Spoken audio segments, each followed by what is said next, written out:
Welcome to Survivor Scale, the show where we break down all of horror's greatest characters to find out who has the skills, experience, and mentality to be the ultimate survivor. I'm H2 Mass, and today I'm breaking down every main character in Zach Cregger's 2022 Breast Milk Bonanza, Barbarian, where an unexpected mix-up at an Airbnb in a dark corner of Detroit slowly unravels a disturbing mystery filled with the strange, wicked, and vile, trapping its cast of comical characters and forcing them to prove their worth. Or die trying. We begin the film in the dark, and then move up into slightly less dark but with some rain now. Soon after, a car pulls into view as we hear the demonic sounds of children harmonizing. We are then introduced to Tess, memorizing the code to a safe outside of the Airbnb she's reserved. However, once she gets to the safe, she can't open it, revealing a potential weakness in her observational skills when she rereads her message and realizes that she had misread the code, thinking it was 8831 instead of 8331. Pay attention.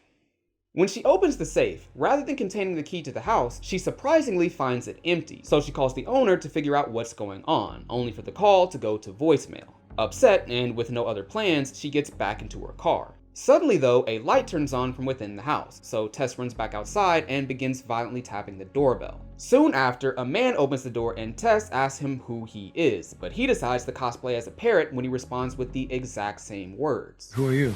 As Tess continues her interrogation, she tells him that she rented the place a month ago, but he tells her that he did the same thing, but from a different website. So the two of them booked the same house for the same night and now have to figure out what to do next. The man then asks her to come inside and call the people in charge of the Airbnb, totally not looking creepy while doing so. Though initially hesitant, seemingly aware of the potential danger of the situation, Tess still follows him inside. You just know that's going to be a mistake. Putting herself on the ultimate survivor watch by showcasing a bit of caution and proactivity, Tess asks him to present his confirmation to prove that he actually did reserve the Airbnb as he claims. In case I'm some kind of weirdo who's broken in here to sleep? Yes. After presenting his reservation confirmation, she verifies its validity and decides to go back to her car to look for some other place to stay. Just before she reaches the door, however, the man offers to share the house so she doesn't have to sit alone at night in her car. Though she seems to once again consider the potential pitfalls of such a decision, she decides to stay in the house as she calls some hotels for available rooms. Appearing a bit more comfortable, the pair finally exchange names. Oh, by the way, I'm Keith. Tess. Tess. That's a pretty name. He then asks her if she wants anything to drink, first offering some tea, but after she politely declines, he asks her if she wants some wine instead, a proposal she once again turns down. Here, she showcases some caution by avoiding a drink made by a stranger. I mean, I can't really blame her. The actor's name is Bill. After calling a hotel and finding out that they are fully booked, Keith suddenly remembers and tells Tess that the city is currently holding some major medical conference and that she probably won't be able to find an open room. So he suggests for her to stay in the Airbnb with him tonight. He even offers for her to take his room while he sleeps on the couch. That's good selfishness. Don't ever let someone take the bed while you sleep on the couch. Establish dominance. Be the alpha. When she puts her stuff into the room, she finds his wallet and takes a picture of his ID, having locked the door before doing so, further validating her sense of caution. She once again locks the door when she goes into the bathroom to take a shower, but when she comes out, she finds Keith sitting alone behind two empty glasses and a bottle of wine. Revealing some communication issues, Keith then gives an awkward, rambling monologue about trying not to be weird while being weird. I thought you wouldn't want any if you didn't see me open it, so I waited. Though initially hesitant, the two slowly get more comfortable together talking about what brought them to this Airbnb, and eventually, Tess starts drinking the wine as well, showing some relief and caution until they both go to bed for the night. The next day, when she gets back from the job interview that brought her to Detroit, she sees a man in the distance running towards and yelling at her with a voice that sounds like a grumpy old British man. Come here! Luckily, she displays some notable composure by unlocking the safe, retrieving the key, and getting into the house before the man can reach her. After locking yet another door, Tess begins packing her clothes and calls the cops, making another good decision by attempting to distance herself from the perceived danger. However, since the cops can see that she's black over the phone, they decide not to send any officers to her location at that time, so she waits in the house until they do. While waiting, she goes into the basement and searches some toilet paper, but as soon as she gets some, the door seemingly closes on its own and locks itself, trapping her inside. As she looks for something to stand on to reach the basement window, she reveals her observational ability when she finds a rope hidden on a shelf. And as she pulls on it, a secret door opens, leading to an empty void of darkness. You're not thinking of going in there, are you? Nope. Well, that's great. I guess that's the end of the movie. Time to rank Tess. What's she doing?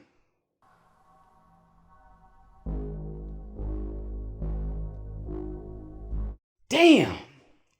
Unfortunately, she also reveals a level of curiosity way too extreme for consistent success in most horror movies when she decides to venture into the darkness. Luckily for her though, she once again finds herself on the ultimate survivor watch with a strong display of ingenuity, using a mirror to reflect light into the darkness, having left her phone upstairs before she got locked in the basement. Creative thinking like that will surely move you up in the rankings. As she continues walking, she finds another room dirty enough to spread diseases just by sharing pictures of it. She sees a camera, a dirty mattress, a shitty bucket, and a bloody handprint. After which she runs out of the hidden passage and is frightened when she hears a banging on the door. Fortunately though, it's just Keith, and after she slips him the key through the window, he lets her out and she tries to tell him about what she saw in the basement. However, she reveals some poor communication skills, unsuccessfully illustrating the newfound danger of staying in this house. There was a bed, Okay. and a camera, and a bucket. So there's a bed and a bucket and a camera? To be fair though, Keith seems to have a limited sense of caution as he doesn't take her seriously, likely making it harder for Tess to convince him of any danger. He should recognize the fear in her voice and treat it as justified, but instead, he considers it so exaggerated that he decides to go down into the basement alone to see the room firsthand, firmly placing himself on the first kill watch. Since Tess rightly refuses to join him, he asks her to wait upstairs in case the door closes on him as well. Why don't you just put a chair in front of it?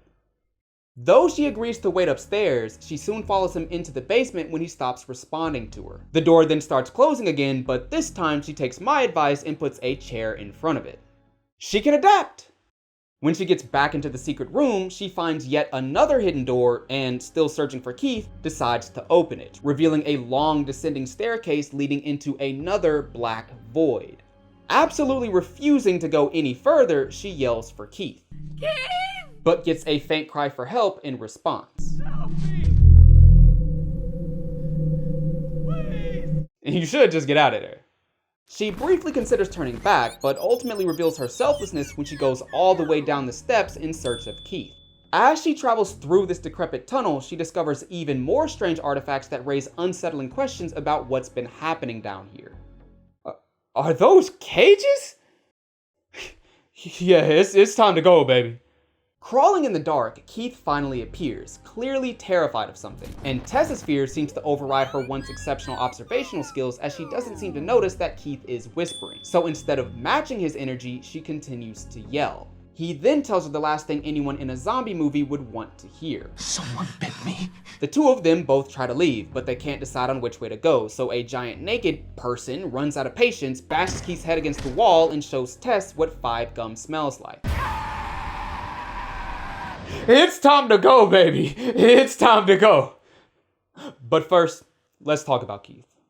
Keith personifies the phrase, fuck around and find out. He ignores all signs of danger and ventures deep into the tunnels alone despite Tess's warnings. Such a strong lack of caution would likely lead to close contact with potential enemies in other horror movies as well, since he feels the need to confirm the danger himself in order to take precautions against it. Even aside from this crippling weakness, his initial awkwardness could make it hard to create relationships or make people distrust him early on. Though he did show good communication skills and ability to build emotional connections with Tess after a few hours. All in all though, I'm placing him in D tier, with his strongest performances coming in home invasion horror movies and his weakest performances coming in supernatural horror movies. Much like Cops with Black People, the film doesn't care about Keith and quickly moves on to the next character after his death, introducing us to AJ, a vaguely famous actor who at first seems quite happy until he gets a phone call from his associates telling him that one of his co-workers has accused him of sexual assault. That fucking bitch! Ooh, I wouldn't say that. I think you're making it worse for yourself, man. I'm fired? After getting fired, he goes to his financial advisor and realizes that if he hires lawyers to combat this accusation, he'll run out of money in 3 months. So he travels to Detroit to liquidate some of the properties he has there. Which brings us back to the Airbnb. You see, AJ actually owns the house, but he has no idea what's going on. I think. When he gets there, he finds it exactly as it was when we last saw it, with Tess and Keith's belongings scattered throughout the house. Later that night, he meets an old friend at a bar and reveals what really happened between him and Megan, the co-worker making claims against him. She just took some convincing is all. In the beginning, she was like, no, whatever, but like, and then we started fooling around more, and then she was down, like, right, freaking really down. I'm a persistent dude. No way he lives to the end of the movie. The next day, he looks through what Keith and Tess left behind, showcasing a disrespectful level of carelessness when he throws Tess's computer after an unsuccessful attempt to unlock it. How you just gonna throw a laptop like that? A bit later, he takes a step into the basement and hears a noise. He then yells into the darkness for whoever is down there to come out. When nobody responds, he displays a sense of preparation when he puts on some clothes and grabs a flashlight. He even arms himself with the weapon, though he does so with a small knife instead of something more effective, diminishing the value of this preparation. Hyping himself up, he also displays a misplaced sense of masculinity which will either prove harmful to himself or simply untrue. I'm a fucking man, I'll fuck you up. Sure. When he goes into the basement, he finds a secret door as well, but instead of fearing it, he sees it as an opportunity to add more square footage to the listing. So he gets a tape measure and ventures deeper into the dark. However, when he reaches the assault apartment, he also finds himself on the first kill watch, as he demonstrates a concerning lack of awareness, completely oblivious to the disturbing ramifications of such a room. Don't you know what they were doing in there? He then finds the second secret door and continues descending into the tunnels, measuring the distance as he does so. Suddenly though, his tape measure starts vibrating and gets yanked away. AJ then points his flashlight in the same direction and tries to pull up his knife to defend himself, but his hands shake and he drops it. Butterfingers. He quickly picks it up though and starts running away, before this time dropping his flashlight, causing it to malfunction. He tries to get it to work again, but it simply flickers on and off, as what looks like a very large naked woman moves towards him. After a brief moment of darkness, she pops up right in front of his face, causing him to recklessly flee in the opposite direction and fall into a pit before a gate slams down and traps him inside. Surprisingly, Tess appears within the pit and covers his mouth with her hand, telling him to be quiet. The film then cuts back to outside the house, but a few decades in the past. We then see a man exit the house and go to the store, where he buys some plastic sheets and then secretly follows a woman back to her home. He then opens his trunk, pulls out a maintenance uniform, and puts it on, using it to gain entry into the woman's house by telling her he has to do a routine checkup. When he gets inside, he goes to the bathroom, unlocks the window, and leaves, giving him an easy point of invasion the next time he wants to enter. When he gets back to his house, we can hear screaming coming from deep inside. So that's what the cages were for.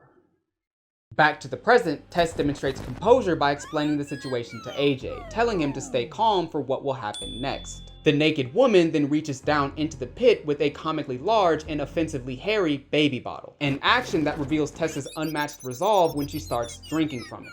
Apparently, she does this because it pacifies the large woman, keeping her from getting angry. I mean, she did bash a grown man's skull against the wall with ease, so I certainly wouldn't want to fight her. AJ, however, does not share Tess's resolve and does what any sane human would do in this situation by absolutely refusing to drink from it, even after Tess tells him that it will keep her calm. She just wants you to be her baby. Well, we can't all get what we want. Since he doesn't drink from the bottle, the woman jumps into the pit, grabs him, and carries him off to another room, where she force feeds him straight from the tap. Meanwhile, Tess showcases some athleticism as she climbs out of the pit, but then displays some selfishness when she abandons AJ and tries to crawl through the basement window. However, as she struggles to get through, the strange man from earlier pulls her out right before the woman can grab her. He then tells Tess that the woman won't venture into the sunlight and only comes out after dark. Sounds like me. The man implores her to get as far away from this place as quickly as she can, because the woman will come looking for Tess once the sun sets, but Tess wants to go back in to help AJ. Luckily though, she doesn't simply go back inside and instead walks towards a gas station until she finds some police. However, when she tells them about what happened to AJ and Keith, they don't believe her and simply consider her a crackhead. I am not a crackhead. Meanwhile, AJ takes advantage of the woman going after Tess and runs through the tunnel, following some cables that he hopes will lead him outside. He eventually finds another room though, and after walking inside, discovers an old man barely clinging to life. AJ tells the old man that he will help get him out of there, but as he looks around the room, he sees a collection of tapes with women's names labeled on them. After watching part of one of the tapes, we all but confirm that he is the same man from decades earlier, having lived underground while kidnapping and abusing women for all of this time. AJ then turns around and chastises the old man for doing what he did, but somehow even worse. However, the weak old man then pulls out a big strong gun, but instead of shooting AJ, shoots himself. AJ then showcases some resourcefulness and takes the old man's gun, protecting himself with it as he ventures back into the tunnels in search of a way out. During all of this, Tess had gone back into the house and retrieved her car keys, but shortly after getting inside, the woman ran out of the house and straight towards Tess, so Tess demonstrated some conviction and ran the woman over, pinning her against the wall. Despite possessing strength on par with the hippo, the woman still died, and Tess went back into the tunnel to help AJ. However, as she walks through the dark tunnel, AJ can't decipher her identity, and rather than taking a chance on it being an ally, shoots her in the abdomen. Fortunately for Tess though, AJ quickly recognizes his mistake and rushes to her aid, helping her limp out of the house. When they reach the car, however, they realize that the woman's body has vanished, allowing for a final conflict just long enough for the film to reach 100 minutes.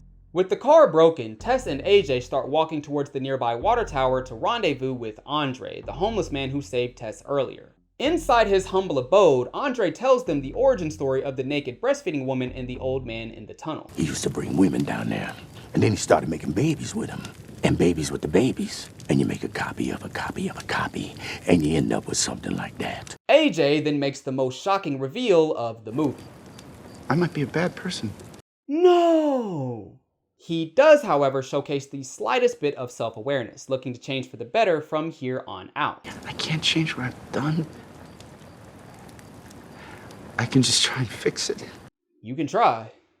Andre then tells them that Tess and AJ are safe, and that the woman won't come into his makeshift home. Tess, however, recognizes the outlandishness of such a claim, questioning why she wouldn't come in there as well, but Andre gives the perfect response. Shit, I've been living in this place more than 15 years, and she ain't never came in this motherfucker. Damn! The woman then rips off and beats him to death with his own arm. She could probably beat a tiger in a fist fight. Let's talk about Andre real quick.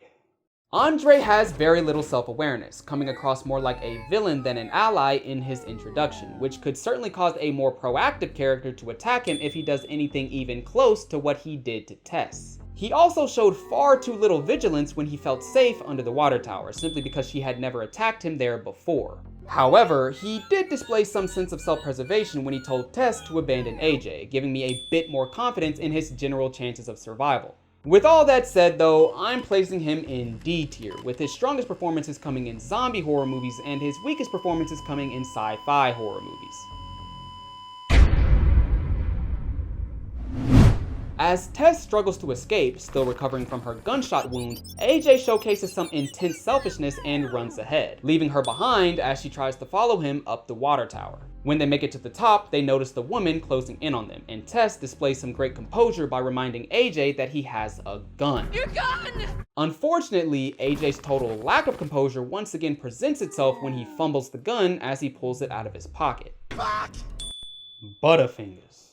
Realizing they have nowhere left to go atop the water tower, AJ seems to develop a plan. I can get away. He then displays the most selfish act I've ever covered when he pushes Tess off the water tower upon realizing that the woman will dive to protect her. That's pretty smart. Evil, but smart. His plan comes to fruition, and the naked woman does a swan dive off the tower. Impossibly though, the woman managed to completely break physics by somehow landing underneath Tess, despite jumping after her, cushioning her fall well enough to save her. When AJ helps her up, he tries to gaslight her into thinking he didn't push her off, but instead tried to save her. You started to slip. There's nothing I could do. This man needs to get his head ripped apart. Unfortunately for AJ, however, the naked woman is actually a naked cat, losing yet another life without dying. Unwilling to let him leave after all the shit he's pulled, she grabs him by the neck and turns him into a jack-o'-lantern before ripping his head in half. Yay! I'm telling you, I'm taking her in a one-on-one fight with any land animal. The woman then asks Tess to go back into the tunnels with her, but after Tess politely declines, the woman asks Tess to shoot her in the head with the gun that AJ dropped earlier, and this time Tess accepts. She then gets up once again and goes on about her day. Wow, what an ending.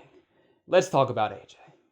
Based on everything I've said before, AJ seems like the perfect character. I often plead for victims to show just 1/10 the level of selfishness AJ displays throughout this film. He does everything he can to keep himself alive, so he should rank highly. But he doesn't. He takes it too far. AJ is just a terrible person. He's simply too bad to make it through an entire film. In addition to being an actual rapist, he also absolutely cannot be trusted and would pretty much always destroy any relationships he may develop in a film. So despite having some positive qualities and strong self-preservation, there is simply no way the writers would ever let him make it to the end of a movie with how deplorable he is. So with all that said, I'm placing him in D tier, with his strongest performances coming in haunted house horror movies and his weakest performances coming in zombie movies.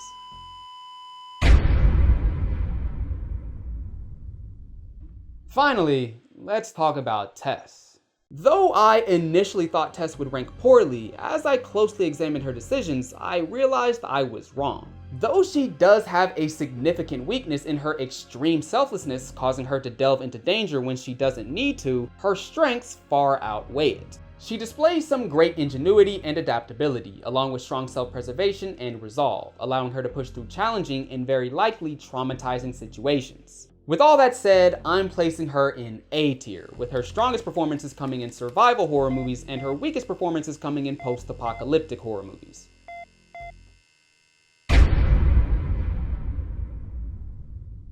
Now it's time to give out the awards. Well, one award and one whatever the opposite of an award is. First off, the Ultimate Survivor Award goes to the character most likely to survive a random horror movie, and I'm giving this to Tess. Despite a few issues, she still stands far above the other contenders in this film, with a well-rounded performance that bodes well for any horror movie. Tess is the Ultimate Survivor.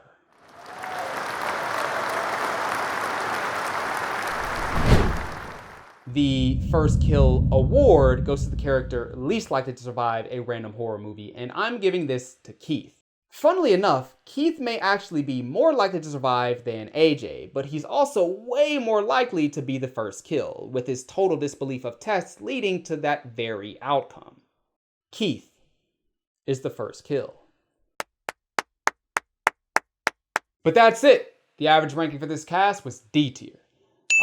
Pretty weak collection of characters. Despite its strange twists and turns, I thoroughly enjoyed Barbarian for its natural blend of horror and comedy, and appreciate that the characters slip so seamlessly into survivor scale. Thanks for watching.